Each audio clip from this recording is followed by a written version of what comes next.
बिस्मिल्लाहिर्रहमानिर्रहीम।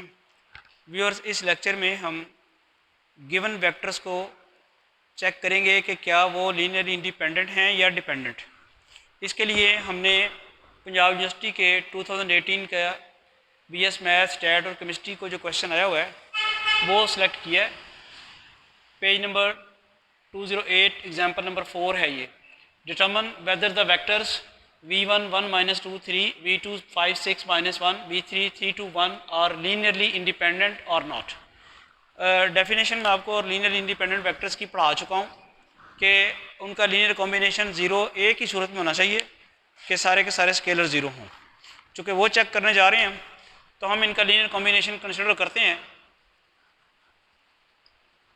Consider av1 plus bv2 plus cv3 is equal to 0।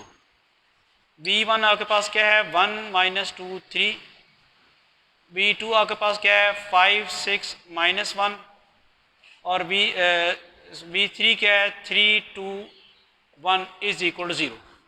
ये हमारे पास लीनियर कॉम्बिनेशन आ गया जो कि हमने 0 के बराबर रख दिया है।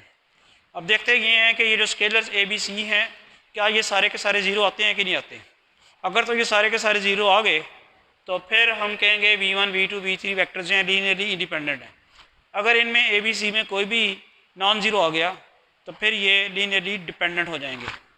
तो अब सिंप्लीफिकेशन करते हैं। सिंप्लीफिकेशन में यहाँ पे क्या आएगा a minus 2a 3a plus 5b 6b minus b plus 3c 2c c is equal to 0। अब आपको पता है कि इनकी कंपोनेंट्स जो हैं वो ऐड होंगी तो आपके पास a plus 5b plus 3c, इसी तरह minus 2a plus 6b plus 2c, फिर 3a minus b plus c is equal to 0। तो इससे आप जो कोएफिशिएंट्स को कंपेयर करेंगे तो आपके पास 3 इक्वेशंस आएंगी a plus 5b plus 3c is equal to 0, minus 2a plus 6b plus 2c is equal to 0 and 3a minus b plus c is equal to 0।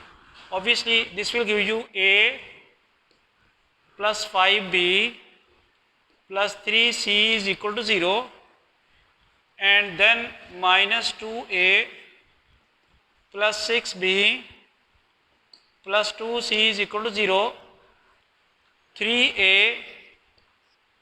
Minus b plus c is equal to 0। These are the 3 equations. ये linear equations हैं और basically ये system of linear equations है, homogeneous equations हैं। आप याद करें कि होमोजीनियस इक्वेशंस के लिए अगर हम इसको सॉल्व करने के लिए इसकी मैट्रिक्स को रो एशेलन फॉर्म में कन्वर्ट करें तो उसके बाद हमें पता चल जाएगा कि ये कंसिस्टेंट है कि नहीं है।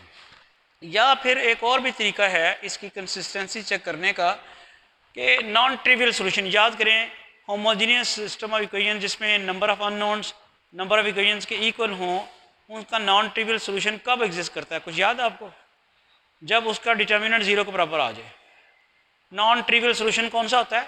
Non zero solution. यहाँ इन जो इक्वेशंस हैं इनका सॉल्यूशन क्या होगा? बेसिकली ए बी सी की वैल्यूज जो होगी इनका सॉल्यूशन होगा। हमें ए बी सी की वैल्यूज फाइंड नहीं करनी। क्या देखें ज़रा, आपको सिर्फ ये चेक करना है कि क्या ये वेक्टर्स जो हैं v1 v2 v3 linear independent हैं। ये चेक करने के लिए आपने लीनियर कॉम्बिनेशन 0 पुट किया, आपने ए बी सी की वैल्यूज मालूम कर लेते अगर और तीनों 0 आ जाती तब भी ठीक था। लेकिन अगर ए बी सी की वैल्यूज मालूम किए बगैर पता चल जाए आपको कि ए बी सी तीनों 0 आएंगे तो वो ज़रा बेहतर नहीं है। तो हम क्या करते हैं, हम ये डिटर्मिनेंट जो है कोएफिशिएंट्स का डिटर्मिनेंट जो है वो सपोज करते हैं 1 माइनस 2 3, यानी 1 माइनस 2 3 5 6 माइनस 1 3 2 1। इस डिटर्मिनेंट को एक्सपेंड करते हैं। क्या मैंने किया, ये जो मेरे पास था लीनियर कॉम्बिनेशन जिसको मैंने 0 रखा हुआ था उससे मेरे पास जो सिस्टम ऑफ इक्वेशन बना वो बना है homogeneous system of equations. Homogeneous system of equations का कोएफिशिएंट मैट्रिक्स का डिटर्मिनेंट नहीं है आप, और वो डिटर्मिनेंट अगर आप एक्सपेंड करें तो क्या आता है, बाई फर्स्ट रो में ये फर्स्ट रो और फर्स्ट कॉलम छोड़ दिया जाएगा तो आएगा 6 + 2 शाबाश, फिर -5 आएगा तो क्या आएगा -2 -6 और फिर +3, ये रो और ये कॉलम छोड़ के क्या आएगा 2 - 18। ये चेक करते हैं क्या आता है 8, ये क्या आया -8 और +40 आ जाएगा, ये -16 और -48। मुझे आप ये बताएंगे ज़ीरो नहीं हो गया? तो आप याद करें कि सिस्टम ऑफ होमोजेनियस इक्वेशन का डिटर्मिनेंट अगर आपके पास ज़ीरो हो जाए तो वो नॉन ट्रिवियल सॉल्यूशन एग्जिस्ट करता है। नॉन ट्रिवियल सॉल्यूशन का मतलब क्या है? Non zero solution. यहाँ सॉल्यूशन से क्या मुराद थी? ए बी सी की वैल्यूज़। इसका मतलब है कि ए बी सी में से कोई एक नॉन ज़ीरो है, 2 भी हो सकती हैं, 3 भी हो सकती हैं। नॉन ट्रिवियल सॉल्यूशन एग्जिस्ट कर गया। कैसे? डिटर्मिनेंट जो कि ज़ीरो हो गया।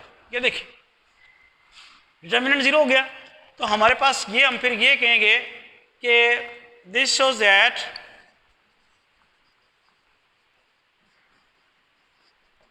इसको सिस्टम ऑफ इक्वेशन जो लिखी हुई है इसको अब अगर आप इक्वेशन नंबर 2 कर दें, 2 has non trivial means non zero solution, that is A, B, C are not all zeros। तो फिर अगर ये A, B, C जो हैं ये नॉन ज़ीरो हैं और लीनियर कॉम्बिनेशन तब भी ज़ीरो बन रहा है तो इसका मतलब क्या हो गया? गिवन वेक्टर्स जो हैं वो लीनियरली इंडिपेंडेंट नहीं हैं। इन लीनियर इंडिपेंडेंट होने के लिए क्या था? Linear combination zero.